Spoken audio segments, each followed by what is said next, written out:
On this episode of Delivering Marketing Joy, we talk with Jason Lucash of Orig Audio about lessons he's learned as an entrepreneur and how to stay innovative.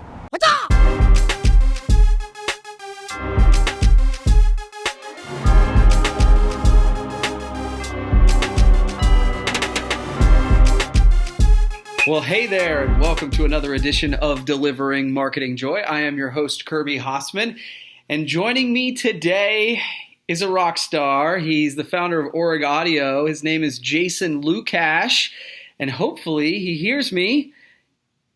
And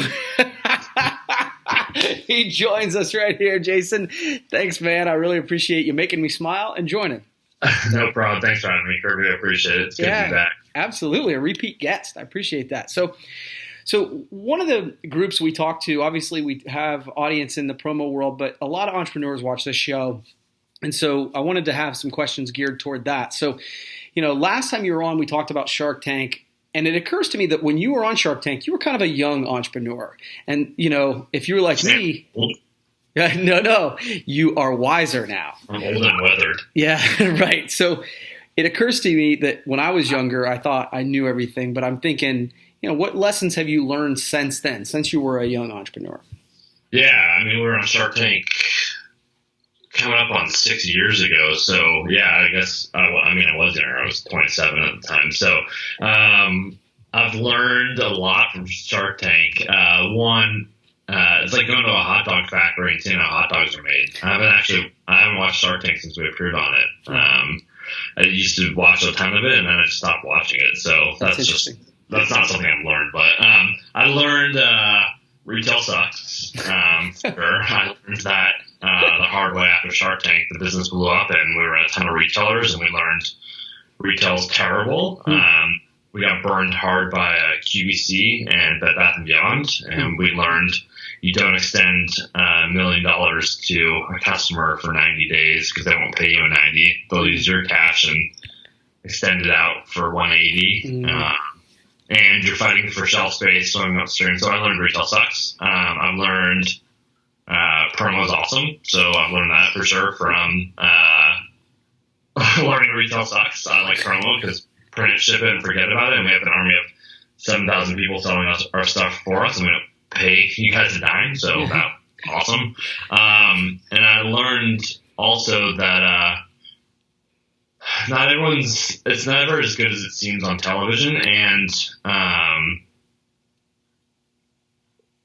people will tell you one thing, and it's a lot of smoke and mirrors, pretty much. So we never took our deal from Shark Tank that we made on air with Robert Percivac. Mike and I still retain all the equity and the ownership of the company, but we learned that not everyone's as genuine as they might seem on television. That's hard-learned lessons there for sure. So, there's lots of buzzwords, right, in the business world, and one of them I think is innovative, right? Everybody says they're innovative, and it's a little bit like saying, if you have to tell people you're cool, then you're probably not. Right. But you guys really are known for being innovative and having innovative products. So how do you keep that innovative edge? How do you be innovative? Teach me.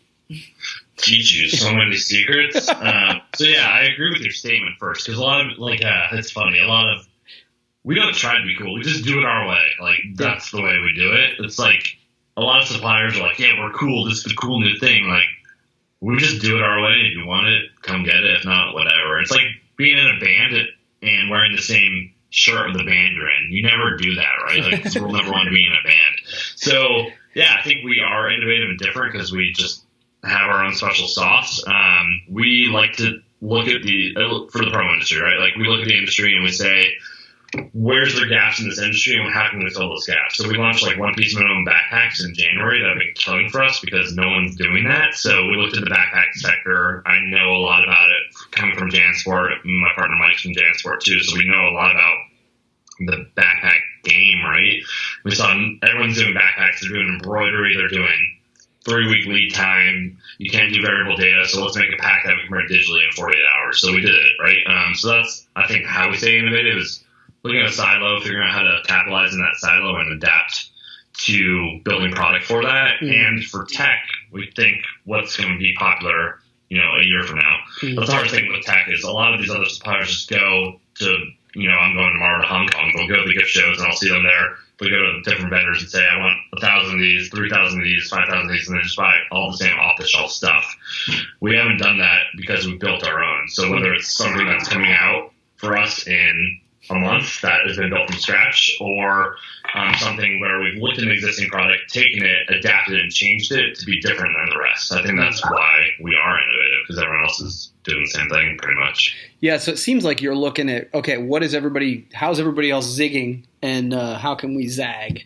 Yeah, for sure. Yeah. Always zag, yeah. So, I think in every interview, we all want to talk about success, and hey, I want to talk about success too, but the fact is we all struggle. And so what are some of the things that you struggle with as an entrepreneur? Yeah, for sure. As an entrepreneur, there's lots. Growth, for sure. I mean, we've grown like crazy. We opened up this office up here in San Francisco and hired 7 people in the last 6 months here, and none of this didn't exist 6 months ago, so I was struggling with managing people and managing the growth. I think also I struggle with, honestly, I mean, a lot of distributors don't like to hear this. My fate is in your hands, right? No pressure. It's super expensive to live here. Obviously, we have a brick wall that costs money. But I struggle with the fact that I tell my story to you guys or to distributors, then you have to go and tell that story for me. And it's like, yes, there's people like you, I'm not tuning your own horn, but people like you that I know will tell the story how we want it to be told, but there's a lot of people that won't tell the story how we want it to be told. Right. So the double sell approach, that's tough for me as a business owner, is my sales rely on other people to sell it for me, right? Which is a struggle. And the long-term, I think, longevity of the promo industry and like where this industry is going for sure. Like, is it an industry we're 100% in? Yes, we're all in for the long haul on it, but how is this industry going to survive, and how are distributors going to survive the promo apocalypse, if you want to call it that, right? So there's a lot of unknown factors, but I know what we're doing is working, and we're going to keep doing it the way we've done it because it has worked that way, and we're going to keep growing organically because it's been easy to grow organically. But I struggle with where the future lies, not just for our company, but for the whole industry in general. Yeah, that's interesting. It's funny. You were talking about how one of your concerns is, okay, you're waiting on other people to sell. It's funny because one of the things I've said on the other side of it is like my struggles is I'm in the business of making promises for other people, right?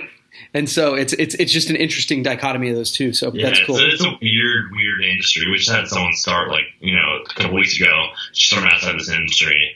And it's like a $25 billion a year industry that no one knows how it functions. Yeah. And people in the industry still don't know how it functions. That's for sure. It's that way, I think. Yeah, I think so too. Well, that's cool, man. You've answered my 3 questions. Everybody gets to ask me one question. Do you have one for me, man? Yeah, I do. And it's not so much a question, it's more of a conversation, I think, because there's a lot of talk on this in the industry, and there's a lot of objection to it. So distributors are pushing suppliers incredibly hard, and it's not a lot of smaller distributors. It's a lot of these big guys are just squeezing you for margin and rebates and EQP and all this, frankly speaking, just BS. And we're getting sick of it. We're pushing back on people and telling them no, and we don't want to be treated like that. What do you think of the whole way this is going, where all the distributors are squeezing suppliers so tight when it's the distributors that need the suppliers to survive? No, you're right. It's a great question, great conversation. And I've actually had this conversation, and it's funny because your take on it is exactly what mine is the sense that it is, because people will say, well, what is it with distributors pushing? I'm like, it's not me. It's not. And I think it's like the challenge is there's about, 40 distributors who have the power. I don't, like, my business doesn't. If I had the power, I probably would. But so it's one of those things where I think that to a degree, suppliers really need to kind of set a line in the sand to say, look, we're all in the business of making money, but we all need to make money in order to survive. I think, you know what it is, Jason? We talk a lot. Partnership. We talk about innovative is one of those words that's thrown around. Partnership is thrown around a lot when people say partnership when they want something. Yeah. And if we really want both the industry and each other to survive and succeed, we actually have to start putting our money where our mouth is. And so I think, and you and I have done this before, right? Yeah. Sure. So I think there are those of us that do understand this. And by the way, I don't think this is unique to our industry. I think that there's a lot of industries where they don't succeed without the partnership. And so, that's consumer electronics industries like this for sure. At least in the outdoor industry, which I come from, is like this too. I just think you're exactly right. Like, it shouldn't be like, I'm your supplier, you're my customer. Like, we're in this shit together. Like, let's work together and make magic happen together. But it's all those distributors that push the suppliers. And it's like, I need this. This is the price. This is what I'm getting from you, or I'm not doing business with you. Mm-hmm. It's the suppliers that need to stand up and say, fine, take your business elsewhere. Because if enough people will do that, it'll change the way that it's being done. But until they do that, it's not going to. Yeah, it's interesting. I mean, it's kind of like, trying to, whether you want to do business with Walmart or not, right? Yeah. It's the same concept, or you want to compete in that area. And there's a point where you just go, look, I want a better margin and a smaller piece, but to do it profitably. And it's a hard decision to make. Easy for me to say. Fine, yeah. Well, cool, man.